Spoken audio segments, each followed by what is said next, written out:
Sandra Ferreira, bonjour. Bonjour Emmanuel. Sandra, ravi de vous retrouver pour ce plateau repas. Vous êtes notre diététicienne nutritionniste.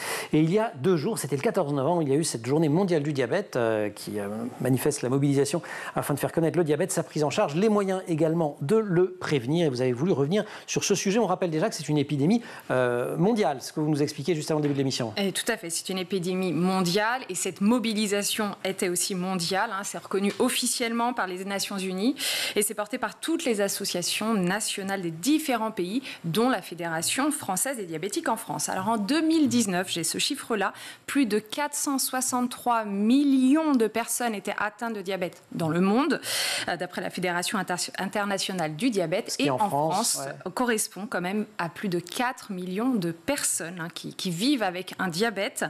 Alors, je parle de 4 millions, tout inclus. C'est-à-dire que là, aujourd'hui, je veux me concentrer spécifiquement sur le diabète des enfants. Sachez que dans les diabètes, il en existe 2, le type 1 et le type 2. Le type 1, c'est celui, on le reconnaît, parce qu'on a un problème de production d'insuline. En gros, ce sont des personnes qui se piquent avec de l'insuline. Le type 1, c'est la forme de diabète la plus courante chez l'enfant.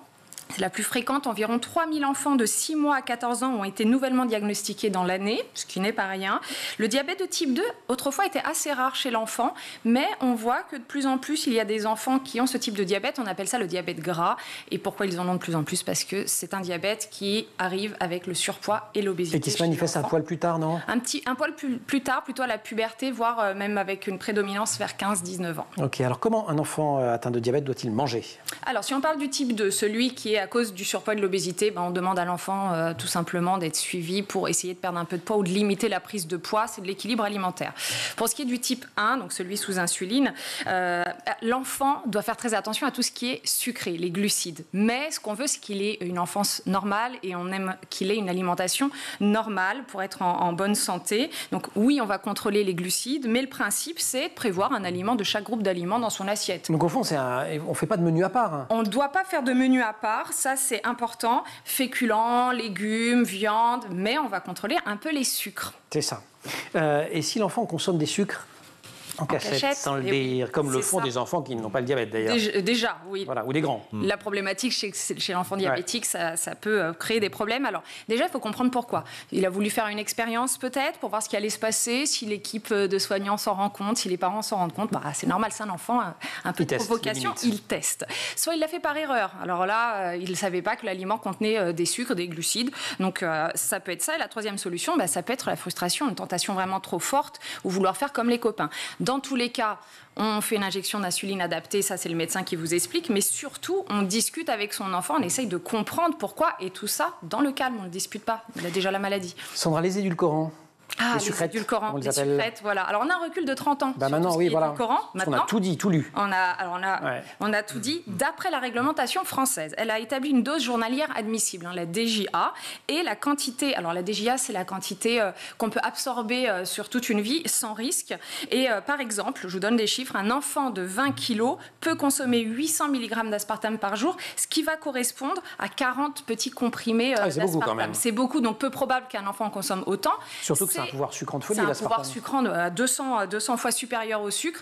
Bon, après... Mais en somme, ce que vous dites, c'est que c'est pas inquiétant d'en consommer. C'est pas inquiétant d'en consommer. En revanche, attention à ce que l'enfant n'en prenne pas trop l'habitude parce qu'il va avoir cette appétence pour le goût sucré en permanence. Donc c'est aussi cette problématique. Et les boissons, l'eau, évidemment. L'eau, la seule boisson indispensable. On dirait un slogan. Oui, non, mais bon. Vous me l'entendez dire souvent. Les boissons sucrées, elles n'ont pas d'intérêt nutritionnel. C'est plutôt... Il faut vraiment les garder pour des moments spécifiques. Mais attention chez l'enfant diabétique type 1. Il y a quelques petites situations où c'est quand même compliqué et triste pour les enfants aussi. Typiquement, c'est les goûters, Daniel. Oui, alors, les goûters. On ne va pas empêcher l'enfant d'aller au petit goûter du copain. Il y a 2 solutions. Ou on sait exactement ce qu'il va manger, c'est parfait, l'enfant est très carré et on fait une injection d'insuline au moment du goûter, c'est parfait. Ou, c'est souvent le second cas qui arrive, on fait une injection d'insuline à son retour en fonction de ce qu'il aura mangé pour corriger. C'est pas l'idéal de faire ça, mais on laisse s'amuser. Voilà, allez, on respire et on boit de l'eau.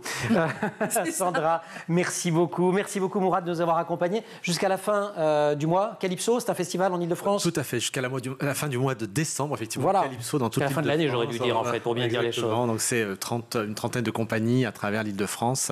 Et là, en ce moment, au 13e art, notamment, avec de superbes spectacles qu'il faut aller voir. Merci beaucoup. Merci aussi à toute l'équipe de l'émission. Laure Audemont pour le maquillage, Emma Frary et Marine Plantec pour la préparation de l'émission et en régie. Au son, Thibaut Gouril à fond, Romain Luc à la réalisation. Vous restez sur School TV et vous révisez. Allez, on en reprend un petit coup là avec Mourad Merzouki et la danse des jeux.